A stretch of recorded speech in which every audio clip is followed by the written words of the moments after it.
Eu, sinceramente, não sei como é que vocês chegaram nesse vídeo.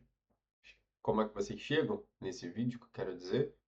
Não no sentido de como é que vocês clicaram no botão para estar aqui, mas se você veio acompanhando o que tem acontecido, esse último episódio, eu acho que ele foi um pouco, né, chocante, acho que inesperado, vamos dizer assim.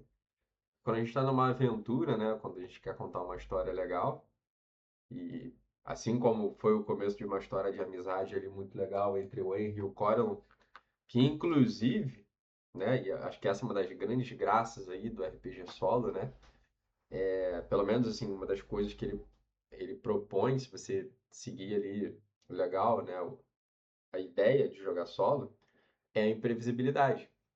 E o que é a vida senão uma gigantesca sequência de eventos imprevistos, quebras de expectativas, e aí se isso te angustia ou não, depende muito da sua capacidade de regulação emocional e como é que você faz proveito da sua sabedoria, né? E eu digo isso porque, de alguma forma, acho que eu fiquei apegado ao fato do Coil, né? Quando eu comecei essa aventura do Crônicas de Henry, a minha ideia era seguir sozinho. Só que as coisas vão acontecendo. Ele fez um amigo no meio do caminho. E pela forma que esse amigo foi construído, eu fiquei até pensando de caramba, não é só uma amizade ou com um companheiro, ou assim, a grosso modo, pensando, caramba, mais um personagem para controlar, ô chato. Até porque eu tenho pouco tempo para jogar, então assim, tem que controlar dois, imagina, mas acabou que foi leve. E aí, como era um bardo, habilidades sociais e etc., eu tava crente que iríamos aproveitá-lo, a habilidade, os conhecimentos de Corel para conseguir alguma coisa com a Vila Bárbara lá na frente, para a gente poder chegar no final da nossa aventura. Só que aí aconteceu o que aconteceu, tá? E estamos aqui justamente para analisar esse último episódio pela ótica das terapias cognitivas e da filosofia estoica, beleza? É, Tem uma coisa comum aqui, tá?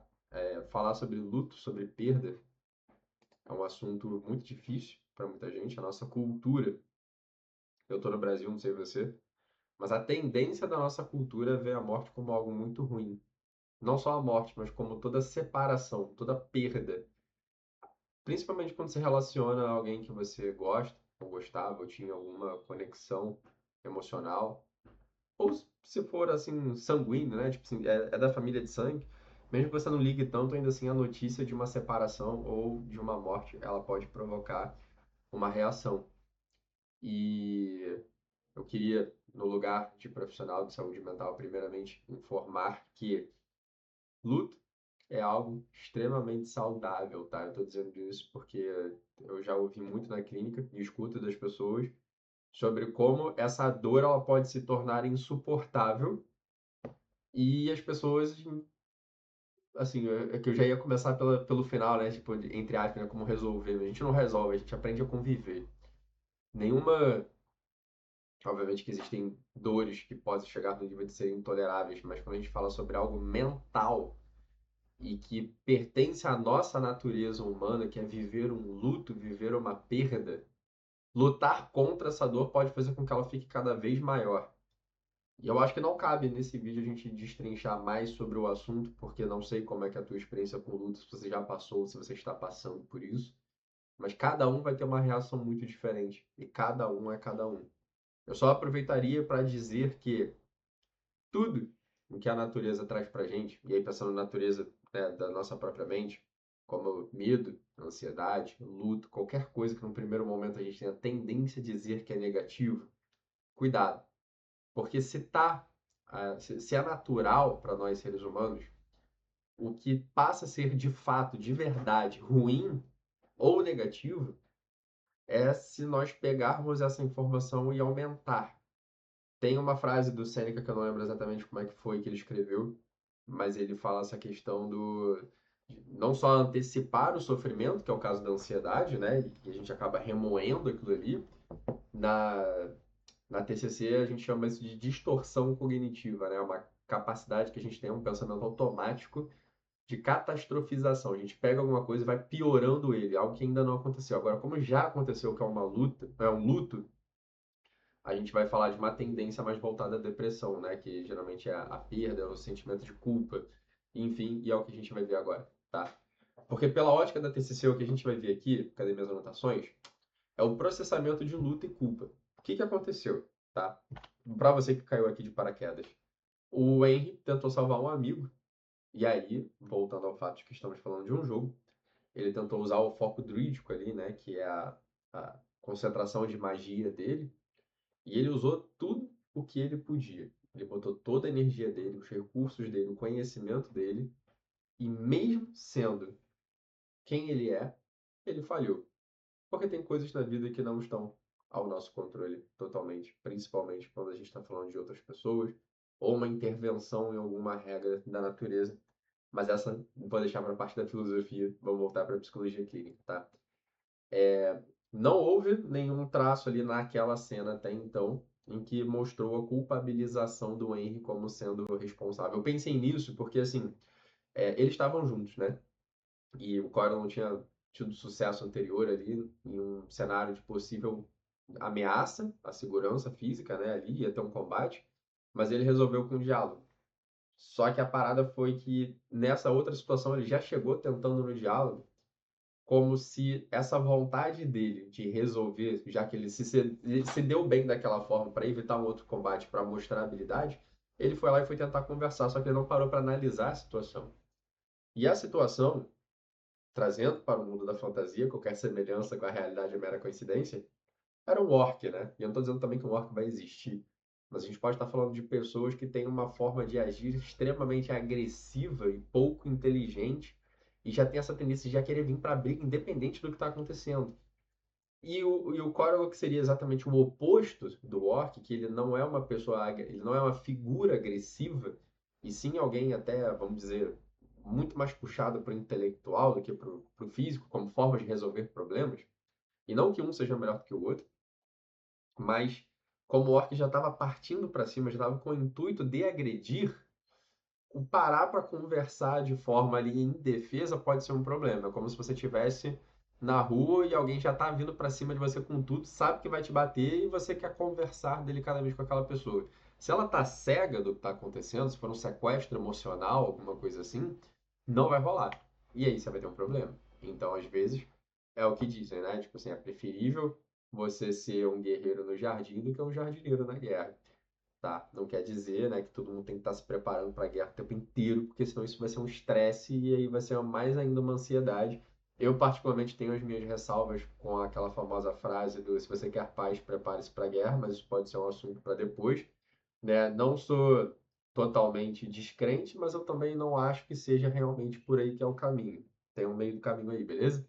Mas vamos voltar para cá. Vamos falar um pouquinho da resposta fisiológica ali da situação. Porque, não sei se vocês lembram, mas eu comentei sobre a questão do sistema simpático, né? O sistema simpático ele faz parte do nosso sistema autônomo, do sistema nervoso. Eu falei 3 sistemas seguidos, né? Caramba. Então, assim, o nosso cérebro ele tem uma parte chamada sistema autônomo, que faz as coisas automáticas. Vamos resumir a grosso modo assim. Como, por exemplo, seu coração bater, você respirar, sua digestão, seu intestino funcionando, tudo isso que você não manipula de forma tão voluntária assim é desse sistema. E ele é dividido em dois, simpático e parasimpático. A grosseiríssimo modo, resumindo, o simpático vai ser o que vai te dar essa reação de luta, né, ou de fuga, então ele prepara você para agitação, e o parasimpático ele já vai deixar você tipo mais suave, mais relaxado. Quando eles estão em desequilíbrio, a gente tem pode ser que venha em forma de ansiedade, de inquietação ou de alguma coisa assim. O contrário disso seria a coerência cardíaca, né? Que é quando a gente está no estado ideal, que inclusive isso pode ser treinado na clínica, tá? Com tecnologia, inclusive, é muito legal, eu faço isso na minha. Mas na resposta fisiológica aqui, o Henry, ele sentiu, né, que ele percebeu que o amigo tinha falecido.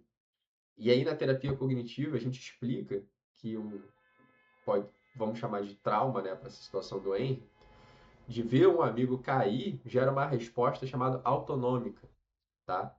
Ou seja, o Henry ele não está só triste, ele está num estado de choque, mas não aquele estado de choque totalmente perdido, mas ele não tá acreditando naquilo ali que aconteceu. Nem eu.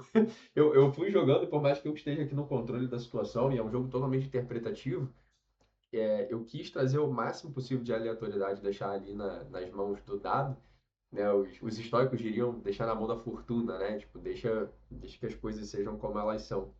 E a gente vive com o que ela trouxer. E eu tentei fazer isso na prática. Só que aí acabou que o Corellon chegou a falecer com esse problema. Por causa dessa situação, no caso. E aí, eu fico pensando que os próximos episódios eles vão ser desafiadores para mim, eu acho, porque eu fico me perguntando o que que o Henry, como é que ele vai reagir a isso? Eu não sei se tem um oráculo que vai me dizer, será que o Henry vai ter uma tendência a entrar em depressão ou não? Não sei. Eu vou pensar o que eu vou fazer ali no estado de luto do Henry, porque assim, a vida dele, né, é ser patrulheiro, ele está a serviço do reino. Então eu fico pensando o quanto que ele não necessariamente frio, mas o quanto que a concentração dele, né, o apego pelo trabalho pode ser que ele não fique impedido de fazer as coisas, mas quem sabe em algumas situações ele possa ter uma desvantagem, alguma rolagem, vamos ver. Tá, mas eu fico pensando como é que ele não vai entrar numa espiral depressiva. Porque, como eu falei para vocês, o luto ele é uma resposta saudável. Assim, quando ele te paralisa, aí já começa a falar de um distúrbio, né? Agora, o Henry precisa transformar essa dor que ele está sentindo em propósito, algo que vai fazer com que ele se mova. E isso a gente chama de luto funcional, tá? Não quer dizer que sempre que você passar por luto, você tem que transformar aquilo ali numa motivação para andar para frente e vambora. Mas você tem que seguir a tua vida, porque assim, o tempo não vai esperar você se recuperar do teu luto para continuar entregando as coisas que você tem para fazer. E também não quer dizer que você tem que ser totalmente frio a isso, mas vamos ver, né? Bom, próxima parte, deixa eu puxar aqui a próxima página também. Amor fati diante da morte, ou seja, aqui vamos começar falando sobre dicotomia de controle, tá? O destino, e aí, num jogo de RPG solo, destino tá aqui, ó. Depende do que acontece. Eu super imagino, né, se a gente fosse levar em consideração ali como toda a crença estoica que nos foi passada nos livros fosse 100%, vamos dizer, essa toda a parte subjetiva e espiritual do ser humano for 100% só o que o estoicismo está dizendo, eu imagino que realmente a fortuna está sentada ali em algum lugar rolando os dadinhos e consultando os oráculos dela para dizer o que, que vai acontecer com a gente. E acho que é isso que eu tenho a graça, né, da RPG solo, pelo menos para mim, tá? Então, assim, o destino, que é a rolagem de dado, estava totalmente fora do controle do Henry. E o que, que restou sob o controle dele? A forma como ele tentou salvar o amigo e como ele vai honrar essa morte. Não estava no controle do Henry dizer se o amigo ia morrer ou não. Mas o que estava ao controle dele naquele momento era fazer alguma coisa que estivesse ao conhecimento e ao alcance dele naquele momento e de ajudar o amigo, tá? E aí o estoicismo vai ensinar muito isso pra gente, porque é o que você consegue fazer com o que você tem, com o conhecimento que você tem, com os instrumentos que você tem, enfim, naquele momento é o que você pôde fazer. Isso, inclusive, é uma forma até mais racional de lidar com a probabilidade de se sentir culpado. Porque imagina se o Henry, ele entrasse numa espiral agora, e eu já estou até dizendo como é que ele pode vir a se comportar, né? Até porque eu que estou interpretando ele, mas ele tem consciência disso, né? Ele está acostumado com situações de vida e morte pelo trabalho que ele escolheu. Então, assim, se talvez ele não fosse tão bem preparado assim emocionalmente, vamos dizer dessa forma, ele pode reagir de uma forma de se sentir extremamente culpado. Porque o amigo entrou ali na frente para tentar conversar com o Orc, né? E o Orc foi lá e, tipo, e bateu nele. Mas ele não tinha controle sobre a situação. O amigo escolheu estar naquela situação. Infelizmente aconteceu o que aconteceu. Infelizmente o amigo dele não pensou ali ou tentou medir um pouco melhor o que poderia acontecer, tá? E aí, botei aqui, ó, Memento Mori, tá? Lembre-se de que você é mortal. Porque o estoicismo nos lembra a todo momento que nós somos seres mortais. Todo mundo vai morrer, tá? Se você não sabia disso, desculpa essa pessoa que te traz essa notícia. E aí tem uma coisa muito legal, porque o Coron, ele morreu vivendo o seu papel. Ou seja, ele é um aventureiro que busca segredos. E para o estoico, o que importa não é a duração da vida, mas a qualidade com que ela foi vivida. E eu super imagino que num provável funeral, e eu fiquei até pensando, né, como eles estavam ali num esconderijo bem escondido, e sendo o Corellon, tipo, alguém que roda o mundo através de segredos e etc., me veio aqui à cabeça que nada mais justo que, quem sabe, ele não transforma aquele lugar na sepultura do Corellon, né? Um lugar escondido para alguém que gosta de segredos. E, bom, já tá ali também, né? Bom, pode ser, vou pensar ainda, mas eu acho que pode transformar isso numa cena bonita, inclusive. Pode ser que fique legal, tá?